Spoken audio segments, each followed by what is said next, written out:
Now time for the 200-meter backstroke final. Aaron Pearsall. Is he retired? Is he not? Hearing it one way or another. The current world record holder, the American record as well, obviously. And Ryan Lochte, the reigning Olympic champion. At this distance, coming out on the deck, Tyler Clary certainly emerging as well on day 2 of this 3-day Grand Prix. Won the 400-meter freestyle, won the 400-meter IM on day 1. So he's already put in a very, very busy couple of days here in Ann Arbor.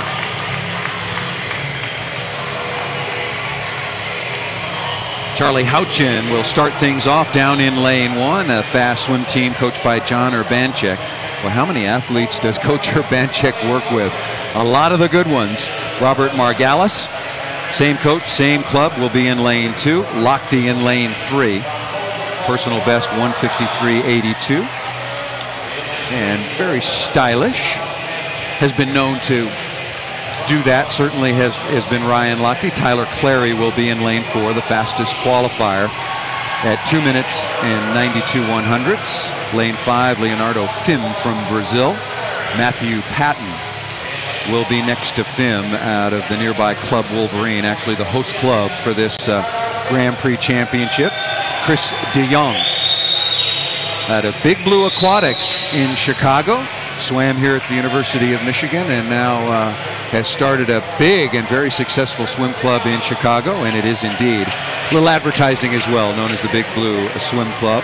Fabio Santi will be in lane 8. Your thoughts on this race, Rowdy? Well, the Olympic champion, former world record holder, certainly should be the favorite here. And there you see Lochte, but he doesn't swim very good in season. You know, he's definitely a shave and taper kind of guy. Doesn't take these Grand Prix very seriously. I think the race will shape up between Clary and Lochte. Clary in lane number 4, the top qualifier. The good news for Ryan, at least on this race, is he didn't have a race before this. So Lochte comes in after swimming the 200 IM. Will that have taken the edge off of him just a little bit? Ryan, as you mentioned, the Olympic gold medalist from Beijing, has broken the world record in this event twice. Aaron Pearsall has taken it back. And Pearsall by quite a margin, but that was again in the suit era. That was at the World Championships in Rome, 151.92. Lochte's best, 153.82. Long turn there for Ryan. Didn't quite have the snap as Clary, and Clary's very good on the turns. And Clary had a great career at Michigan.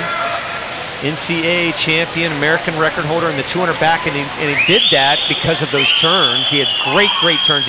He's not very tall. He's only 6'1", which in swimming is not that big, and he gets over real quick. See how quick he gets over on those turns? Well, it had a lot of snap to that.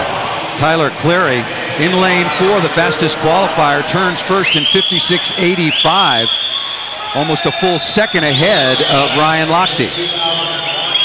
You say Lochte uses these events to check where he is, see where his conditioning is.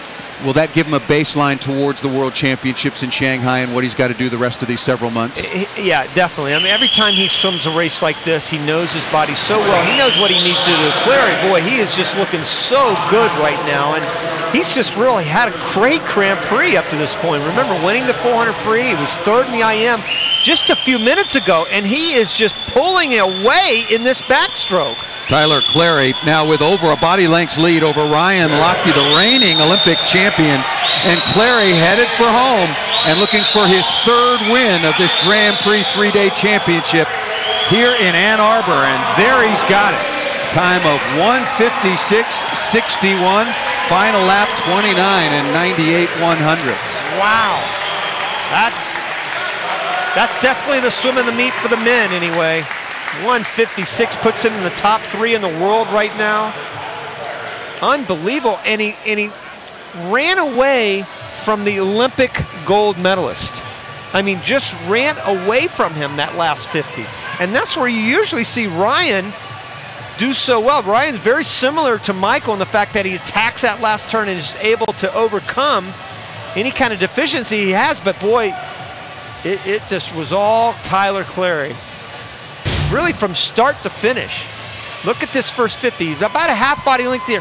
But see how on that turn he kind of gets into that tightest ball as possible. Rounded back, a slight submersion, and then that body will almost completely submerge from there, and he does a nice job in coming up and having a great, perfect line. And then look at that backstroke, that chin drawn back a little bit, toes turned in slightly, steady, flowing, effective. So many great adjectives for this guy right now. He's going to be tough. He's pretty good, Paul. Well, he's knocked a couple of key performers for the United States out of the running at the World Championships in this particular event. There you see Clary, and look at the difference, 156.61. Lochte at just over 2 minutes flat, and Margalis, Robert Margalis, also from the United States, 2:02 and 29. But just a dominating performance. What a differential from first to second in a 200-meter race. Wonderful swim by Tyler Clary.